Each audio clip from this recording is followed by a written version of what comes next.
T.A.G, very nice, very evil. Yeah, that's T.A.G shit. Free fall as I dive through the kaleidoscope in my mind. No rope up to climb. Gotta remind myself that I'm fine. Mama, I don't really. What up, T.A.G Nation? It's your boy ScooterRay here with another episode of that good old NXT.A.G. Yeah, I'm still cameraless again, but it's all good. Take you on this audio adventure. First and foremost, I want to send thoughts, prayers, and well wishes to everybody in Houston, its surrounding areas, Texas, California, the East Coast, everywhere and anywhere that is just going through just madness right now. I hope you're in good spirits. I hope your mental isn't too bad, your physical isn't bad, and we'll get through it. We will get through it, and we'll come out on the other side better and stronger, and hopefully do the things needed to prepare ourselves for when it happens again. But right now, let's get into tonight's NXT. We start off with Corey Graves being back on the commentary team. He's like, hey, this is where I want to be. I'm enjoying myself. So Corey Graves is back. With all the hoopla and whatever that was going on with Graves, he's back. He's back. All right. The show opens up with a title match for the North American Championship. We have Tony D'Angelo versus Thick Ridge Holland. And this was meat mania. A beefy boy brawl.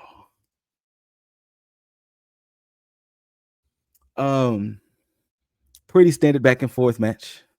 This match, of course, came about because Ridge, dressed as Santa, attacked Tony D. Excuse me. And nothing really came. I mean, last week they had some back and forth and some things, and they were scuffling and tussling. But we're here, and I don't know. I'm intrigued because I wonder what they see for Ridge. Do they see him as a champion of some sort? Do they just see him as a good utility player? Shout out to Lip Dizzle. I wonder what's the overall view of Ridge, because it seems like anytime he gets some type of momentum or momentum adjacent, something happens. Something happens to where it feels like it's not seen for him, and then it's like, well, hey, they go Ridge Holland, y'all. Because when he was doing the Chase U thing, it was like, okay, he was killing it with the Chase U thing. Then it was like, nah, he betrayed Chase U. And it was like, okay, why did you betray Chase U? And it was like, yeah, I wanted the world championship.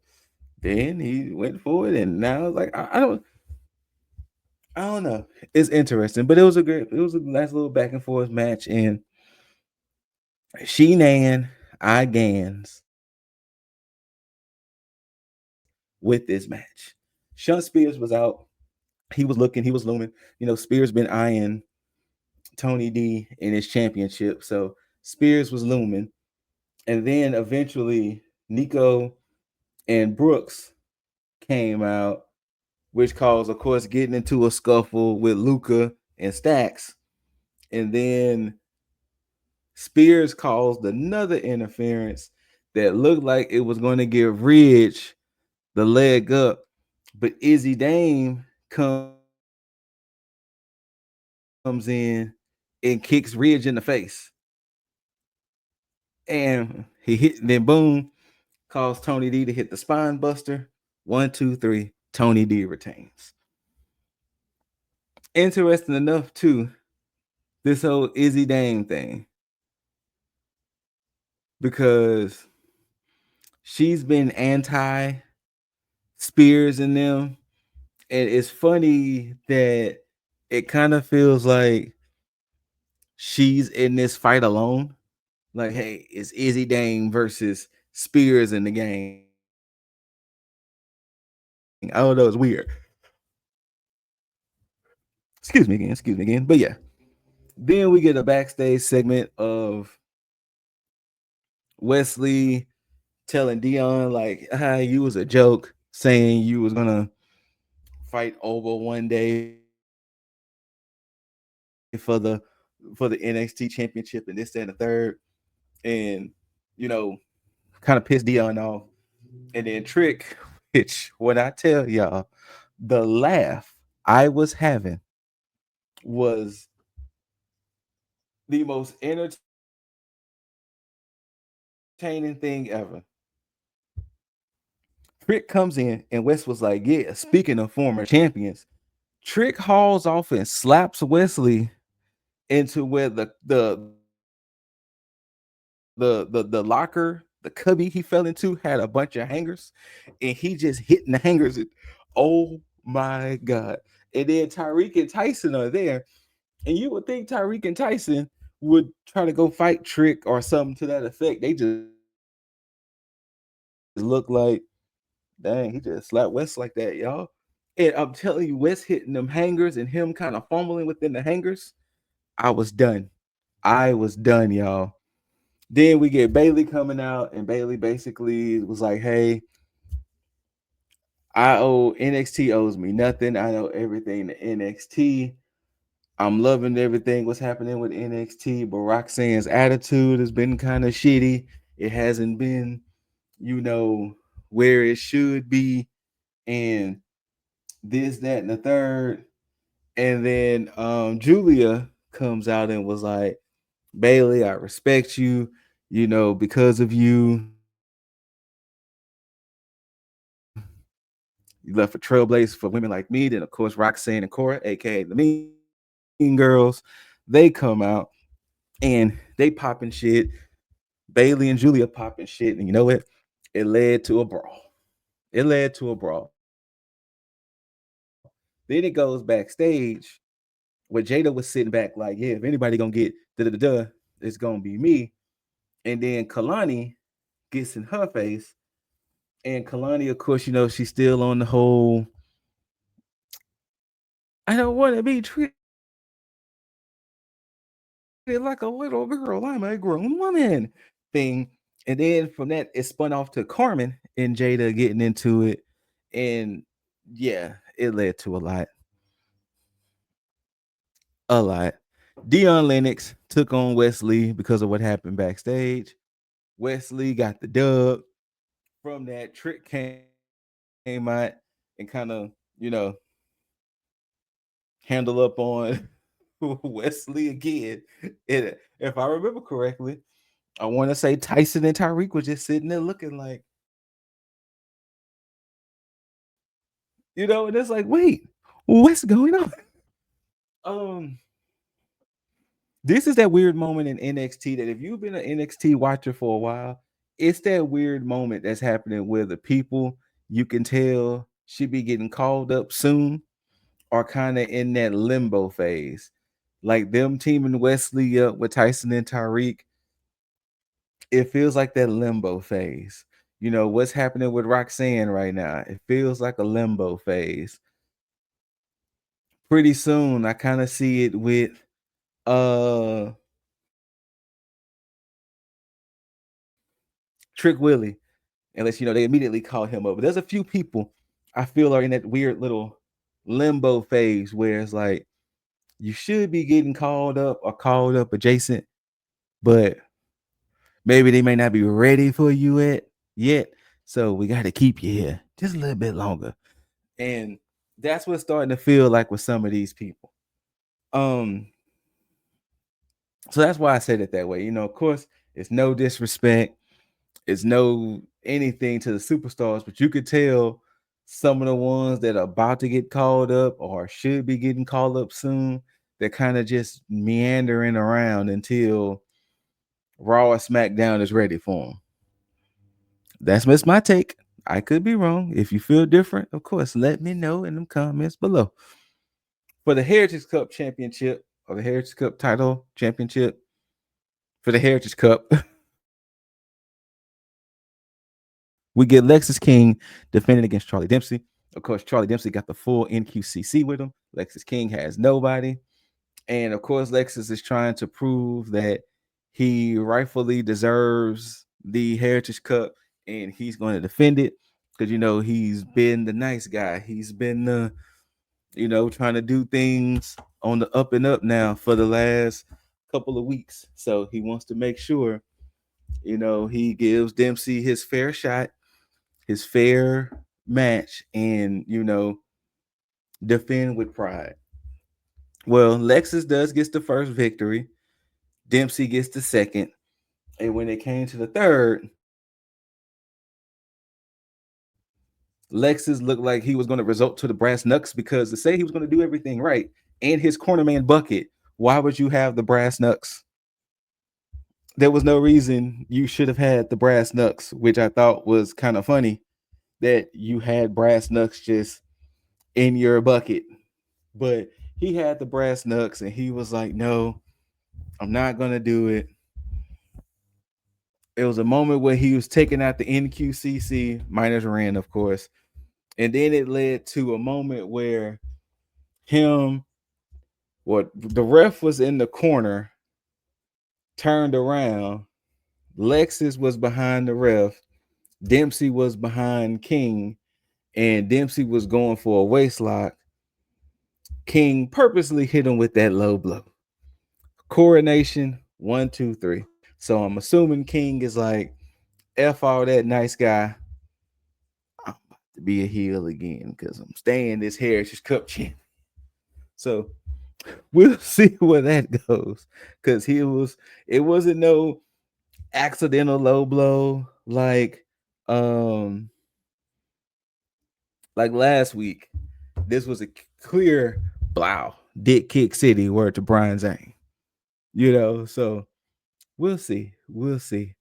Naomi and Bianca was talking because they will be defending the titles next week against the Meta Girls of Lash and Jakara. So they was basically saying, we getting back down to NXT next week because it's going to be in Atlanta. And, they want them to be ready. We get Carmen and Jada. Of course, Carmen is now accompanied by Ashante because they're officially a couple. They was having a pretty standard match, pretty back and forth. I like the build they're doing with Jada because it's letting you know that they see her as something. It's just she's in a moment where maybe, and of course this is me spitballing things, maybe Jada's popularity possibly came sooner than expected because we have Roxy still here. We still have Cora still here, who are like elder statesmen in the NXT. Well, we just got Julia. Now we have Stephanie. Right now we have Fallon as the North American champion, with Stephanie kind of chasing Fallon. So it's one of them things to where it's like, did Jada's popularity hit sooner than expected? And now it's kind of like, well, we got to keep her in the mix, or we got to keep her out there because she's popular, or this is the way they're doing with Jada to build her up. It's either one of these two routes. Is that, maybe the popularity came too quick, or, we're doing more and more to build her up. So that way, when she gets either the North American or the women's championship, y'all gonna go crazy. Y'all gonna go stupid. We shall see. Now, I did mention Stephanie. She did do a backstage interview where she was saying that she wants that women's North American championship. That, if it's Shotzi that wins, she wants that title shot first. Or if it's Fallon retaining, I'm coming after you. But she is on the hunt for Fallon. We get the Meta Girls talking backstage. They was talking with Soul and Zarya, and basically it kind of led to Lash and Jakara basically saying, we're focused on that match and we want to win this match. And not only that, but we want to do it for NXT. We're trying to do it for NXT. And, you know, when we win those titles, we're going to make sure, you know, the NXT girlies get some shots, you know what I'm saying? Get some title shots around these parts here. Then from the brawl I mentioned earlier, we get a match. Nico Vance, Brooks Jensen versus Luca Crucifino and Stax Lorenzo. And pretty solid tag team match because you know it happened because of the brawl. But Nico and Brooks do get the dub. You know, with Spears being out there and everything, they do get the dub. And from that, the more interesting part was a backstage segment where they show Izzy just talking Tony D's ear off about, you know, Spears and this, that, and third. And Tony D was like, "Hey, what happened out there?" And they was like, "Yeah, we lost." And they was like, "Well, where were you?" And he was like I told you, Izzy was talking my ear off. I couldn't get away. But he was like, "Yeah, I get that. Spears was out there for his boys. Where were you?" And Tony D was like, "Stacks, you've been the underboss for 2 years. Come on now, you should know how to handle these things." So I thought that was a little interesting. I thought that was a little interesting little interaction there. We do get a segment of Fraxium back there talking, and they was talking. They were doing an interview basically about them being the tag champions, and then Enamora and Jensen shows up. Nope. Brooks Jensen is Brooks. Briggs and Enamora show up basically saying, "Hey, we want we won't tag titles, and it seems like y'all boys is ducking us. It seems like your boys." And then you know, Fraxium is basically like, "Well, who y'all beat to win a tag shot title shot?" And then you hear OTM yelling, and next thing you know, OTM get the brawling with uh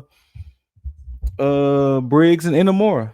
So I'm pretty sure soon we're gonna get a match between them to probably determine number one contender. So I'm pretty sure that's gonna happen at some point. And I wouldn't be surprised if Briggs and Enamora gets the number one contendership shot. Now, are they gonna be the ones that finally dethrones Fraxium? I don't know, but we shall see. Then before our main event, we get an Ethan Page segment of basically him talking about the things he did to Javon, Cedric, and Dante Chen. And then from that, Javon is back there trying to talk to Ava, and he's like, you know, trying to talk through his teeth. "Ava, I need this match with Ethan." She's like, "Bruh, you know you're not medically cleared, so stop. We know, you and I both know you cannot do this. But there is someone who is cleared, and he'll be taking on Ethan Page next week." And it was Cedric. And Cedric was like, "Don't worry." He had his hand kind of taped up. He was like, "Don't worry. I get enough revenge for the both of us," and things like that. So next week, I'm gonna get Page and Alexander. Then A-Town Down shows up, and they're like, "Yeah, we're gonna be in Atlanta next week, and you know, we want to host a Grayson Waller effect with whoever wins the championship between Oba and Thorpe." And they was like, "Yeah, we're gonna get a close look and watch the match for ourselves." Main event time.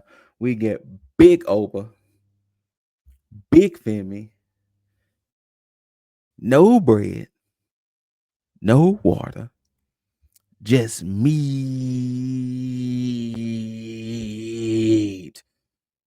taking on Eddie Thorpe. I can appreciate them making this a legit match, but if you heard any reviews I've done, that one time, not one time, did I think Eddie Thorpe was going to dethrone Oba in Oba's first defense. Come on now. Come on now. But it was a nice little back and forth match, to say the least. To just put it out there, Nice little back and forth match. And of course, Oba ends up winning. They showed A-Town down watching, kind of distracting a little bit, but Big Oba gets the dub. And so Big Oba will be on the Grayson Waller effect come next week. And then the camera cut and it shows Trick standing right behind Oba, like, yeah, we need to run that back. And then they show Eddie Thorpe getting up, trying to attack, and then blah, he gets laid out smooth with that trick shot. I mean, smooth. And pretty much that's how NXT goes off. Once again, like I said, like I mentioned last week, we're on that road to Vengeance Day. So it will not surprise me. Trick, Oba, men's championship, Stephanie Fallon, women's North American championship. Most likely, they're going to do Bailey. I think they're going to end up doing Bailey and Julia versus Cora and Roxanne for Vengeance Day.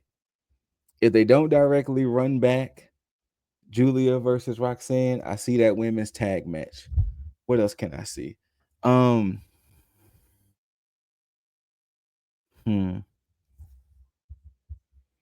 don't know, maybe a Fraxium tag team title match for Vengeance Day as well. They could potentially do Jada versus Kalani for Vengeance Day. If it doesn't boil over, I can see them potentially doing Kalani and Jada at Vengeance Day. So, but we'll see. Because we are on the road to Vengeance Day, like I said. And we are what?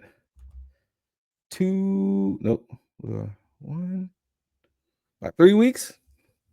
Almost 3 weeks out for Vengeance Day, because it's on February 15th. So it's enough time to build. It's enough time to do some building until the pay-per-view. It's enough. Well, sorry, the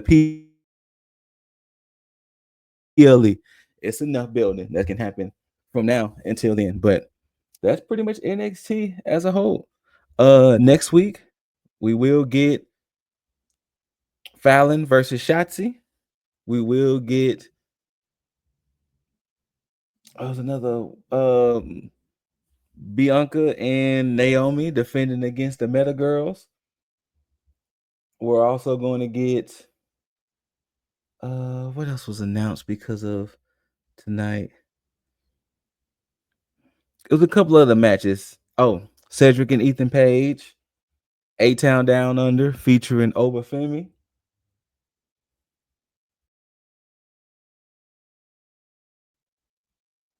I feel like there was something else. But for the most part, that was NXT. Previewing the next week as well.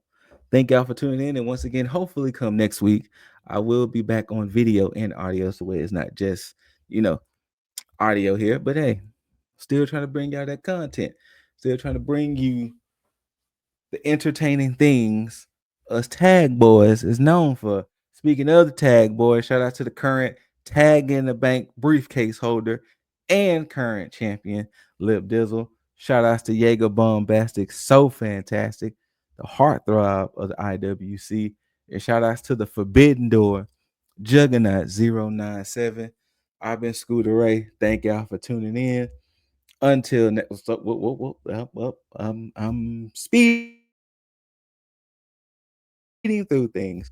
Whether you loved it or hate it, don't forget to rate it, thumbs up, thumbs down, like, share, comment, subscribe, hit that notification bell so you could be notified for when we post videos. You know what I'm saying? And between the tier list, NXT.A.G, hot tag me in, content. Now, love one another, take care of one another, love yourself, and take care of yourself. And until next time, Tag Nation, everybody out there, just imagine I'm on video and I'm hitting you with the